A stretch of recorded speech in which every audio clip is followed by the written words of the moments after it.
enough money They to join travel the with my Scorpions. family, so I had to sell it so I could take my family with me when I got transferred. Okay, I just want to echo what Jeff said, and maybe I'm showing my age here, but you know, when I was younger, I can remember when the DiMarzio Super Distortion came out. I had to have one, you know, and then I thought that somehow that made me sound better. Like I said, this could be different if you're playing, you know, way heavier music, but let the amp do the work. A lower output pickup, it'll clean up much better, and you know, a super high out pickup, it's just gonna be a bunch of mush. I mean, some people, you know, like that. If you're playing Pantera or something, it doesn't matter if it cleans up or not, but let the amp do the work. Lower output, it's going to be more articulate. As far as guys that I really appreciate their sound, Well, the first tonal benchmark. well, I was, you know, Sabbath changed my life too back in 1970, and then I was in my Rush phase, and then I discovered Michael Schenker. And one thing about Michael Schenker, the dude plays a JC900. He's got a wah pedal, a chorus, and a delay. And a can of beer. Yeah, well, of course. But you know, it's simple but very effective. You know, it's got that singing sound, a good mid-rangey sound. And another guy I like is like Ty Tabor and his earlier stuff. A very articulate sound. It sounded full and distorted, but it was still, you could hear every note.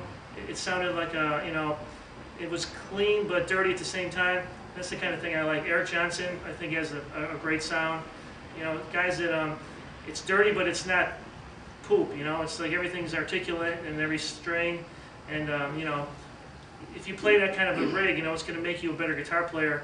It's harder, you know, if you get an unforgiving amp, you know, but that's my preference. And again, The with trick to Eric that's Johnson, backing off the preamp gain. Everybody always puts the preamp gain on 10. Turn that thing down. Right. It's a crutch. All right, let's pick this up later on. We're going to dinner.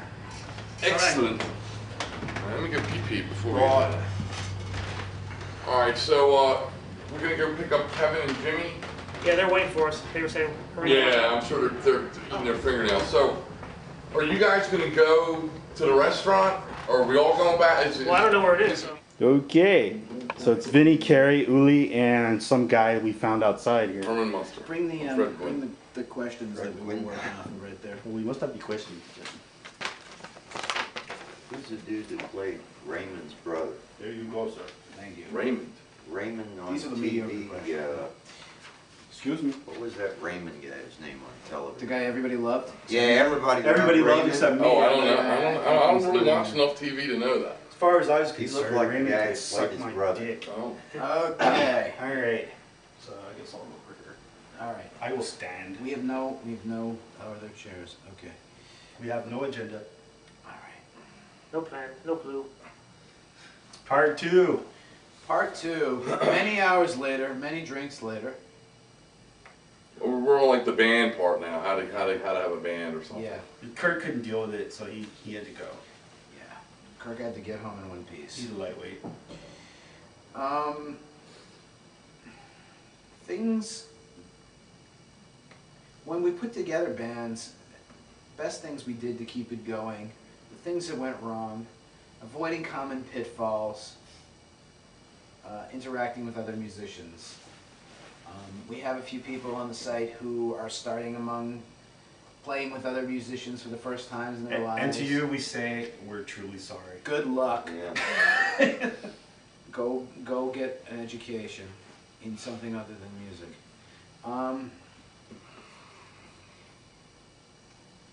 Well, let's see. The things that I wanted to say about this topic We're all are... slightly fucked up at this point. No, the thing I wanted to say about this topic is that someone had said, you know, how do you interact with other musicians sort of diplomatically and, you know, get them to do what you need them to do. And, you know, for better or worse, it's very hard to do that. But the one thing I will say is that someone has to lead a band, whether it's one person or maybe a pair of people if they're the songwriters.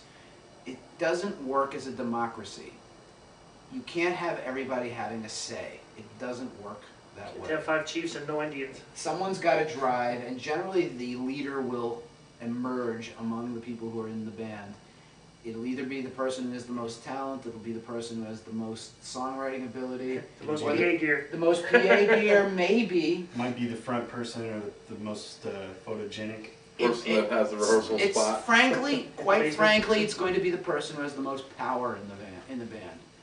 And that person needs to lead, and if that person can't lead, you know, you probably don't need to be in that situation.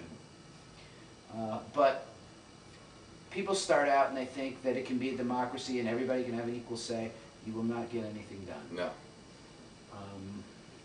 So that's one of the first things you need to avoid. The other lessons that I learned is that this is the part of the thing that I really don't like, the musicians being, you'll meet a lot of people with flawed character and people who won't deal straight with you. Like Jeb. In band, yeah, in bad situations. You've never been in a band with Jeb. You can only imagine. But one of the things that I always thought was completely sackless was like when you need to fire somebody in a band, or when you need to get rid of somebody in a band, at least have the balls to be straight with them. Don't have like their replacement playing and have the guy show up and, you know, see his replacement playing the gear and stuff. And, you know, if you need to deal with someone, try and deal directly, take the high road. I know this flies in the face of horrible character, but maybe you won't have horrible character. Maybe you'll have good character and you'll you know, deal with people directly. And if there's a problem, you address it to their faces. It's not the easiest thing to do, but Just you say, know, you suck. you don't have to say you suck. You just say, you know, You suck, we pack can't- up your shit. we can't use you anymore, or you know. It's not you, it's me. It's yeah. It's us. Yeah. It is a lot like breaking it, like It in is. a relationship. It is. And the other thing It has is a lot of the this. same mixed feelings. The other that thing come is with it. this. You will be in bands with people and they will be like your brothers while you're in the band. You'll be very close with them. You'll make what you think is a lasting relationship with these people. You'll be very tight. And the minute something goes wrong and the band breaks up, you will be splits with those people so quick. And they will dick you out of your gear. They will dick you out of your money. And am I leaving anything out? They might screw your It girlfriend. might screw your girlfriend or And your they may have wife. already screwed your girlfriend in Right. the case of Richie Kotzen. Yeah, but But we're doing this to help people get started in bands. right. So look, this is not an easy thing to do, and you're going to work your ass off for very little in the way of positive return on investment. The positive return on investment is the time you spend on stage, generally speaking. If you love that and you live for that, you will work probably 10, 12 hours for every 40 minutes you spend on stage. Well, it's kind of like a disease for me, you know. Yeah. It's just all that's what I have to, you know. I've been rambling, but Let me see the paper. No, Because I can't remember this one. If I had to give some advice to somebody on starting a band, it's when you get these people together, up front, right at the beginning, everybody knows their role. Because down the line, I used to write all the music in my bands, and that's the way it was set up.